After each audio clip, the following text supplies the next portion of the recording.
Bonsoir à vous. Bienvenue pour cette nouvelle série d'histoires maléfiques. 12 contes de Noël horrifiques sortis tout droit de mon imagination débordante. J'espère que vous êtes prêts pour le voyage. Si à la fin de chacune des vidéos vous avez aimé, n'hésitez pas à liker, à commenter, à partager et surtout, si ce n'est déjà fait, à vous abonner. Je vous laisse découvrir donc ces toutes nouvelles histoires maléfiques.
Alors, mon enfant, as-tu été bien sage? La petite fille, installée sur les genoux du Père Noël, planta ses grands yeux marrons dans ceux de l'homme. Bah, tu dois le savoir, non? Bien sûr que j'ai été sage.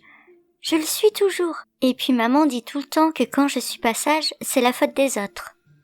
Comme la fois où j'ai tiré les cheveux d'Anaïs parce qu'elle voulait pas me prêter sa jolie poupée. Du coup, oui, j'ai arraché la tête de la poupée, mais c'est normal, comme dit maman. C'est Anaïs qui avait qu'à me prêter son jouet. L'homme crispa la mâchoire. C'était pile le genre d'enfant qu'il n'aimait pas. Et que souhaiterais-tu pour Noël? Alors, je souhaite pas. Je veux. C'est pas pareil. Maman m'a dit que ce qu'on souhaite, on l'a pas toujours, alors que si on le veut vraiment, on l'a. Exactement ce genre d'enfant que le vieil homme détestait. Des mômes mal embouchés biberonnaient à l'éducation d'enfants rois. Je veux, j'exige, j'ordonne, plus aucune limite, plus aucune obéissance, plus de peur ou de crainte face aux adultes. En fait, je veux un joli poney chéri, le rose avec la crinière à paillettes. Je veux la nouvelle Barbie hôtesse de l'air et l'avion de Barbie. Le rose, hein, pas le blanc, il est moche. Je veux la peluche fée clochette de Display, avec sa tenue de bal et sa copine Capucine. Et je veux surtout, le dernier jeu vidéo de la super console GameCube où l'on tue tous les méchants avec du sang partout. Le Père Noël serrait à présent les poings sur les accoudoirs de son fauteuil. Dans son esprit, c'était le frêle cou de l'enfant qu'il serrait à mort. Dis, tu m'écoutes? Bien évidemment. Il se força à sourire. Normalement, j'ai donné toute ma liste, mais si tu vois des jouets hyper sympas à rajouter, t'hésites pas, hein. La petite fille à peine échappée, une autre s'installa sur les genoux du grand barbu blanc sans y être invitée. Et toi, ma petite, qu'est-ce qui te ferait plaisir? Je veux... Elle s'interrompit quelques secondes. Je veux le nouveau micro de chez Rancé, pour chanter comme ma maman, et je veux aussi toute une collection de chevaux en plastique, mais des beaux, hein? Comme ça, je pourrais les montrer à Brittany et lui dire qu'elle est vachement plus pauvre que moi parce que ses chevaux à elle, ils sont super laids. L'homme soupira. Comment avions-nous pu aussi mal élever la nouvelle génération? Pour lui, ils n'étaient plus que des âmes égarées dans un monde bien trop difficile pour eux. Ils ne seront jamais assez armés face à la vie. De vraies victimes face aux ogres qui se terraient dehors. À cette pensée, il sourit. La fillette venait de terminer sa liste quand il se rendit compte qu'il avait une envie pressante. Depuis près de 4 heures assis là, sa vessie se rappelait à ses bons souvenirs. Il expédia rapidement la gamine et se redressait pour partir en pause lorsqu'une douleur vive se fit ressentir dans son mollet. Il baissa la tête. C'était une petite brune d'à peine 5 ans. Désolé, mais le Père Noël doit s'absenter quelques minutes. Je reviens tout de suite. Non, c'est pas juste. J'attends depuis longtemps, moi. Tu restes. La petite effrontée pointait du doigt le grand fauteuil rouge sur la scène. Tu vas là et tu m'écoutes. Sinon je le dirai à mon papa. C'est le boss ici. Voilà donc. Le paternel de cette petite vermine sur pattes était donc le directeur. Cependant, il ne se laissa pas faire. Pas de passe-droit. Il avait urgemment besoin d'uriner, et à moins de se lâcher sur les gamins, idée qui ne lui déplaisait pas tant que ça, il décida de ne pas plier face aux menaces. Il fit ce qui devait être fait, et revint s'installer exactement 8 minutes après son départ. Mais alors qu'il s'asseyait, il sentit un objet mou et spongieux sous ses fesses. Les enfants se mirent à rire. La petite monstresse avait profité de l'absence du vieux bonhomme pour lui déposer délicatement un gâteau à la crème de marron sur son fauteuil. Et quand le Père Noël se releva sous la surprise, la pâtisserie avait laissé une trace extrêmement suspecte sur son postérieur. Regardez, le Père Noël a fait caca sur lui. Il est trop vieux. Il sait plus quand il faut aller aux toilettes. L'homme vit rouge et s'empara du col de la petite fille, la soulevant de terre d'un bon maître. Attention à toi. Du coin de l'œil, il vit un employé habillé en lutin se précipiter vers lui. Attention à toi si tu ne veux pas finir sur la liste des enfants passages. La petite se mit à pleurer lorsque le Père Noël la redéposa sur le sol avec délicatesse. Pendant une fraction de seconde, il avait oublié quel rôle il devait revêtir. Et de Père Noël, il redevenait Jack, le mauvais Jack, celui qui... Enfin, il avait réussi à reprendre les rênes sur son personnage. Il réussit à tenir jusqu'à la fermeture de 21h et passa dans le bureau du directeur du supermarché. Ce dernier, sans surprise, avait appris ce qui était arrivé à sa chère petite fille tellement sage et sympathique. Et c'était une honte que l'homme en face de lui ait osé l'empoigner devant tous les autres enfants. Ils sont fragiles à cet âge-là, et il est important d'avoir une bonne image de marque dès petits. Que vont penser ses amis à la maternelle s'ils apprennent que la charmante gamine a été malmenée et réprimandée par le Père Noël lui-même? Était-il fou ou inconscient des ravages que cela pouvait causer sur la confiance future de la petite? Bref, toujours les mêmes conneries, pensa Jack. Il déposa son costume dans le vestiaire du personnel, empocha son chèque et sortit par l'arrière du supermarché. Il faisait froid, et une fine neige tourbillonnait dans le ciel. Il souffla sur ses mains qui refroidissaient, et se demanda s'il n'avait pas le temps de pousser la porte d'un bar pour se réchauffer à coups de gnôle. Puis se retint. Il n'avait pas fait autant d'efforts pour retomber dans ses travers. Il restait à peine une dizaine de jours avant Noël, et cette année il espérait enfin passer la porte de sa maison d'enfance, avec de quoi gâter ses vieux parents. Il attendit que le bus arrive, puis entra et se dirigea directement vers le fond. Là, une petite fille l'observait. Il avait beau ne plus avoir de costume, l'épaisse barbe blanche immaculée qui lui barrait le visage, elle, lui appartenait bel et bien. Et par ce temps glacial, avec son bonnet sur la tête, il devait tout de même représenter un peu l'image du Père Noël. Il sourit à la petite qui cacha son visage dans le manteau de sa mère. Il sourit de plus belle. Tous les enfants n'étaient pas si méchants que ça. Le bus s'arrêta. Il venait d'arriver pile devant son immeuble. Il allait sortir quand il s'aperçut que le chèque était tombé de sa poche.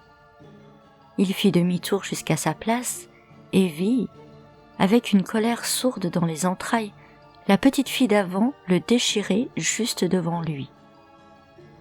Elle riait aux éclats alors que le précieux papier tombait en confettis à ses pieds.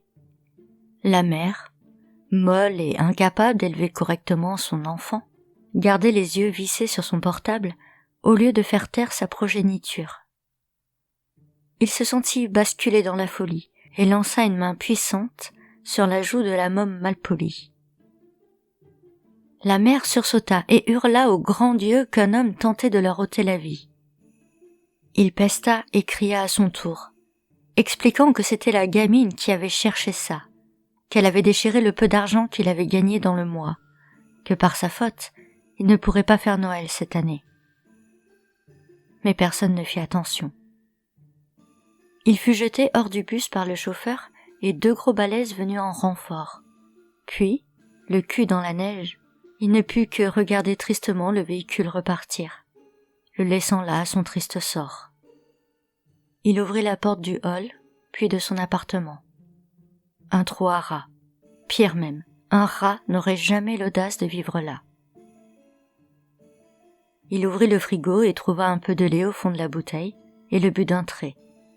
Il mastiqua lentement le peu de pain dur qui lui restait, et sans même réfléchir, il se mit au lit, encore tout habillé.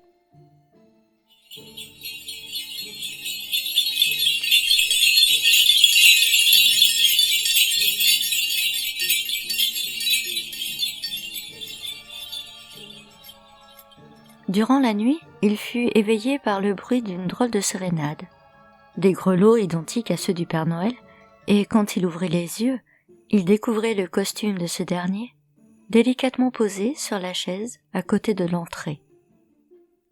Il était pourtant sûr d'avoir laissé le déguisement au supermarché, mais poussé par une force inexpliquée, il se précipita pour enfiler le grand habit rouge.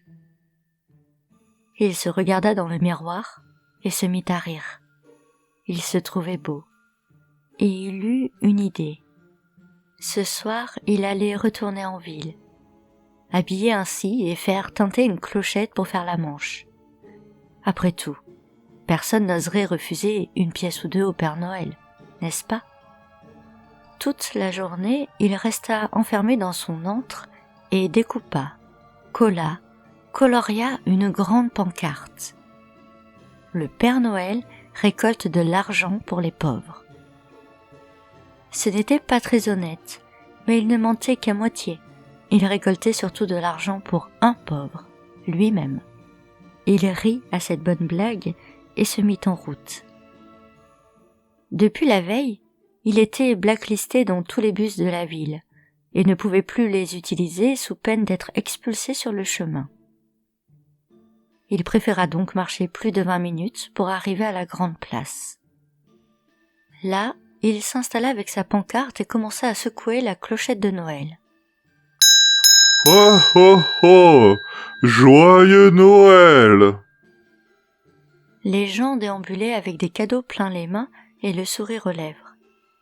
De voir le fameux bonhomme rouge en plein milieu de la place les attira, et la douceur de cette fin décembre les incita pour la plupart à se délester de jolis billets verts. Jack n'en revenait pas. Il gagnait ici bien plus en moins d'une heure que ce qu'il avait gagné en une journée au supermarché. La nuit tomba et il décida de lever le camp. Demain, il recommencerait, à n'en pas douter. Sur le chemin du retour, il fut happé par l'ambiance chaleureuse qui se dégageait des portes du pub. Sans s'en rendre compte, il se retrouva assis sur un fauteuil de bar miteux et commença à se noyer dans un double whisky. Il était 4 heures du matin quand il reprit conscience, pas tout à fait vraiment maître de ses actes.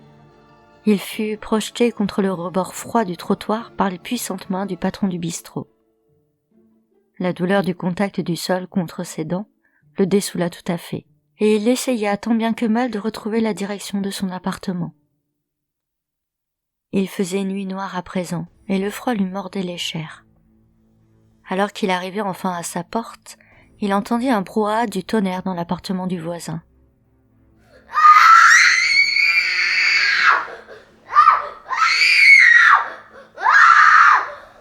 il les connaissait bien, ces cris. Cet abruti devait encore une fois passer ses nerfs sur son gosse de 8 ans. Depuis que sa femme avait quitté le navire, l'autre ne faisait que boire du matin au soir, et la nuit, c'était son petit qui trinquait. L'un des rares mômes que Jack appréciait.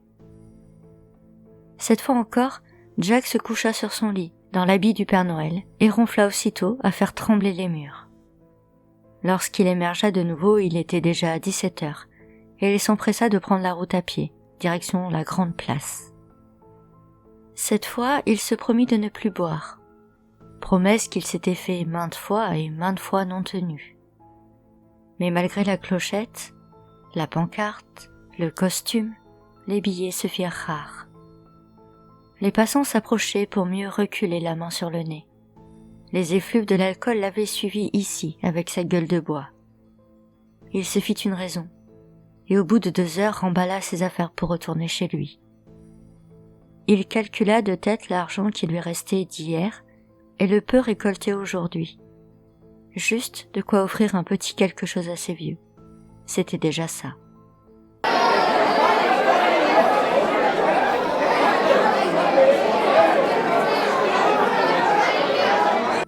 L'appel du bar. Cette fois, il prit sur lui et baissa la tête, accélérant le pas comme un voyou quittant le lieu d'un crime.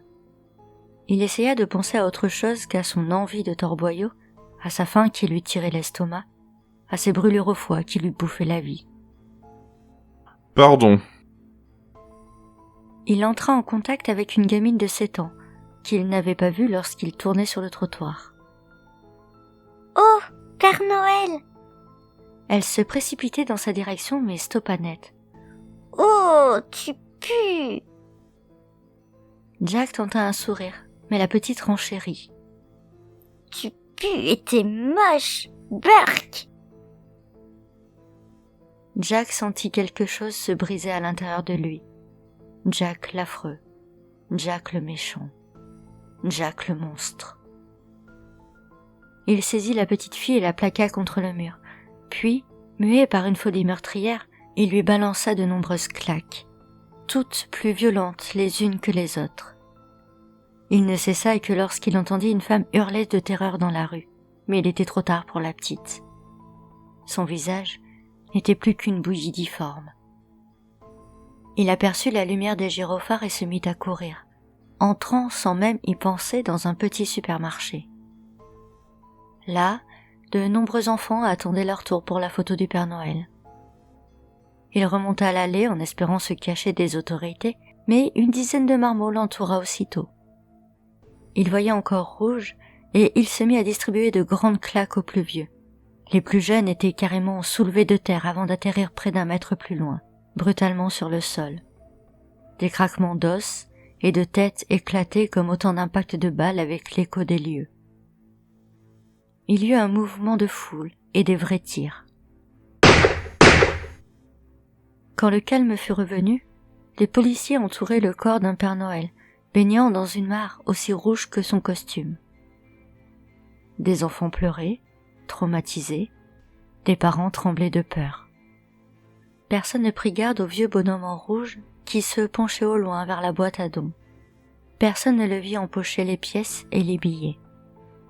Personne ne s'aperçut qu'un Père Noël au costume un peu trop rouge quittait le magasin par l'arrière. Jack riait de bon cœur. Cette saison de Noël était vraiment une aubaine pour l'argent facile. Et vraiment, ce nouveau Père Noël de supermarché était arrivé à point nommé pour lui sauver la vie. Il remonta dans son appartement et recompta l'argent. Un cadeau pour ses vieux, une bonne bouteille de vin, et même de quoi s'offrir une cuite ce soir, pour fêter l'événement. Il jeta le costume du Père Noël à la poubelle. De toute façon, il était taché de sang de tous ses marmots. Il ne servait donc plus à rien. Il prit sa grande cape noire et s'enfonça dans la nuit. Terminé le Père Noël. Enfin, il pouvait redevenir qui il était vraiment. Jack Hans Mouffe, mieux connu comme le grand méchant Père Fouettard.